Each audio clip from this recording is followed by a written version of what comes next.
Hello, friends and families, viewers from around the world. My name is Shay Shalom, and you're welcome to yet another interesting episode of our show, My Journey to America.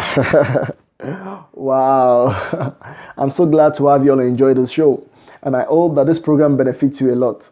Today, we're supposed to continue with our previous discussion, which is wrong assumptions about studying abroad. But because of the questions and the too many requests of our viewers, I have decided to open a new page of our discussion. And that is because why so many people enjoy watching the practical life experience of Shei Shalom, majority of the people actually want answers to their questions.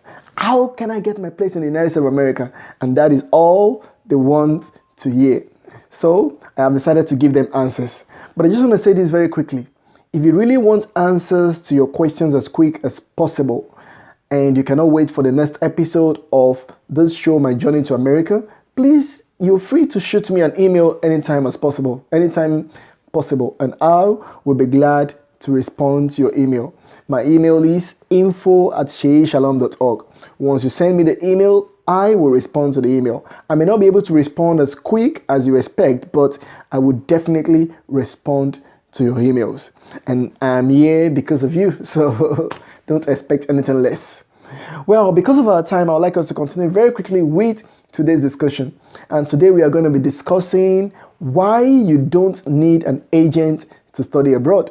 Why you don't need an agent to study abroad. Yes, of course you don't need an agent to study abroad because I never made use of an agent during my own admission process. So I see no reason why you cannot do it. If I can do it, then you can also do it. And the reason why many people make use of an agent is because they are scared of their admission result, like whether it's going to be positive or negative, and they're also scared of the result of the interview at the consulate, whether they're going to be accepted or denied. I would like to inform you that even the agent does not have 100% guarantee over your acceptance or denials at the consulate. So why bother yourself about making use of an agent where you can actually try and achieve this same thing by yourself? And that is what I'd say to let you know today that you don't really need that agent to school abroad. But for those people who really have the money to spend, really have enough resources, then you can make use of an agent because it actually ease off the stress. Like some of the things you need to do, you have somebody do it for you. And that is the purpose of an agent. So, but for so many other people who really don't have enough money to spend, then you don't need an agent to study abroad. Now, I'll be taking you through step by step how you can actually get your place as an international student in America without the help of an agent. The number one thing you need to know and the number one step you need to take is find a suitable school of your choice. Find a suitable college of your choice. Many people actually feel that this is not necessary. I just have to get a place in America. I just have to get any school in America, and once I get there, I'm going to be fine. No, it doesn't work that way. You need to settle down and take your time to find which college is suitable for you. And the reason why you need to find which one is suitable for you is you need to consider the total cost of attendance. Is this school really affordable for me? Would I be able to pay the tuition of this school? Is the cost of attendance directly proportionate to what I have in my pocket? Excuse me. Now, these are the things you really need to consider. You need to be sure that you are ready for the admission process. The number one thing you also need to consider is the location of the school. Now, this is because you need to be sure if the location is closer or far from where you plan to stay when you get to the United States of America. You need to be sure because you might not be able to get a car as soon as you get to the United States. Presently, I don't have a car, and that is the truth. I have to depend on someone to take me to school in the morning and bring me back home whenever I'm done from my classes. And this is usually frustrating. So you need to be sure that the school you choose is close or closer to your place, the place you plan to live when you get to the United States. If I had known this, I'll probably choose a school like 5-minute distance from the place I am staying right now. But I never knew. You see, there are schools everywhere in America. schools 5 minutes distance, 10 minutes distance, anyhow you want it. So why rush yourself when you can actually get a school close or closer to where you plan to stay? Another thing you need to look into is the climatic condition of the environment. You need to really study the climatic condition of the intended college you plan to school. You need to confirm or take your time to really find out the climatic condition of the environment. That is the climatic condition of the state. Yes, the climatic condition of the state. You need to find out whether it is too cold or too hot. Now, some people actually feel, no, it doesn't matter. When I get there, I'm going to adapt. No, it doesn't really work that way. As a matter of fact, some people cannot really bear the degree of cold in a particular place, while some other people cannot bear the degree of cold, the degree of heat in another place. So you need to put these things into consideration, because it will actually make no sense when you come here and you spend every of your savings on health services. It doesn't really make any sense. You're supposed to come here to enjoy yourself as an international student, not to nurture a particular sickness. It doesn't work that way. Another thing you also need to put into consideration is whether the school is a private school, a state school, or a community college. You need to put these things into consideration, and this is also part of putting into consideration the cost of attendance. Now, private schools are usually expensive. State schools are also more expensive, while the federal school, the public schools are cheaper, and the community colleges are much more cheaper. And the missionary colleges are on the average.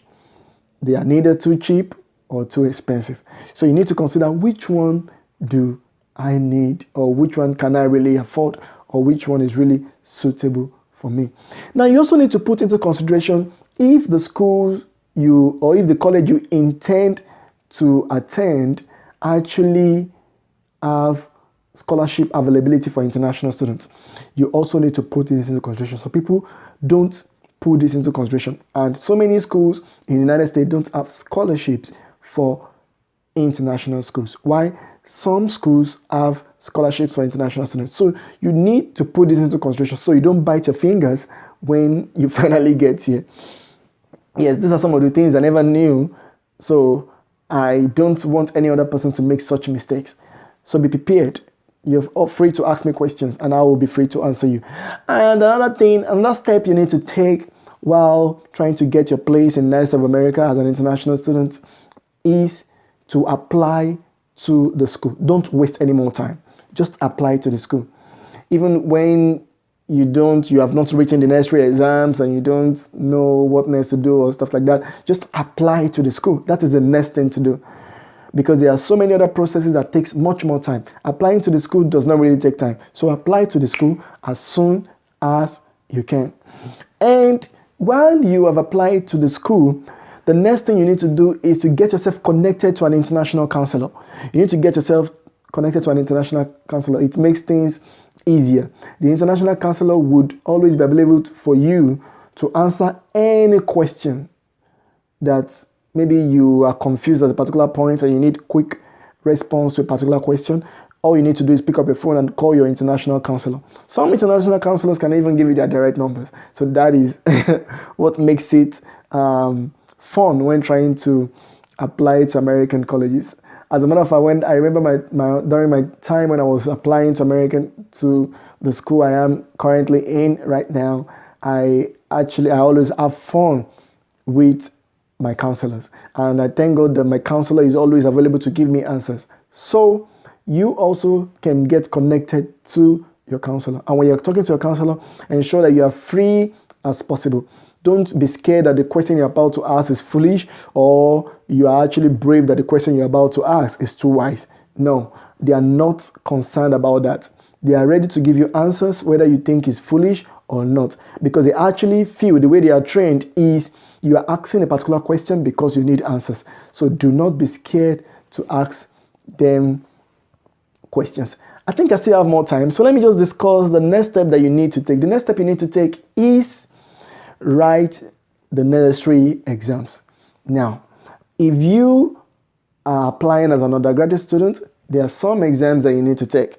If you are applying for a graduate student, there are some other exams you need to take. If you're applying for an undergraduate student, you don't need to take the GRE. The graduate student takes the GRE. The GRE is a graduate record examination. Only graduate students take GRE or GMAT.